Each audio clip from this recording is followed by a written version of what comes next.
question for you. You mentioned aspartame. Yeah. And you mentioned it in the same sense as you mentioned chemicals. So Right. is aspartame a chemical? Is that what you're saying? Oh, absolutely. Aspartame is a very toxic chemical. When it's metabolized, it breaks down into things like wood alcohol, formaldehyde. Aspartate itself is an excitotoxin in the brain.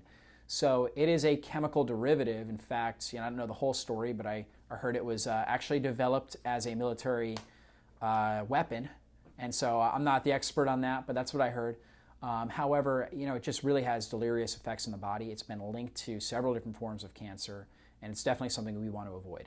So in your anti-cancer diet, you get people on, you would prefer them if they want to sweeten their food or sweeten a drink or something. Just because something's a low-calorie sweetener is what you're saying, it doesn't mean that it's bad. Yeah. There are good ones and there are bad ones. And so the That's good right. ones, you mentioned stevia, which is an herb, Yeah. which is actually 100 times sweeter than sugar. Exactly, yep. So we want to avoid aspartame, Splenda, ace-fulltane potassium, these really chemical sounding names.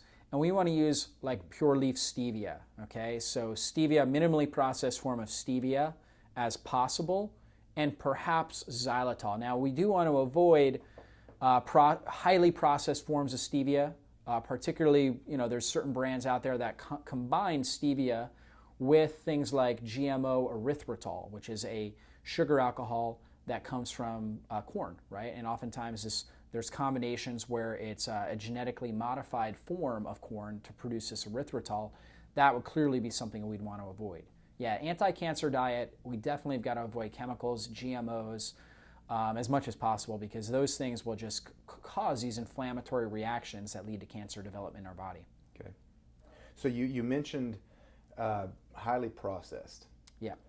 Would it be safe to say that if you go into the grocery store and you open up or you pick up a box and you're reading the ingredients and it's got 50 ingredients and you can't pronounce 45 of them, you're probably going to be wanting to avoid something like that? Yeah, absolutely. If something sounds like a chemical, or if it was made in a lab somewhere, it probably was. So absolutely we want to avoid that. We're looking for whole food based sources. When it comes to foods and supplements, we want to be keen on what we're putting into our body.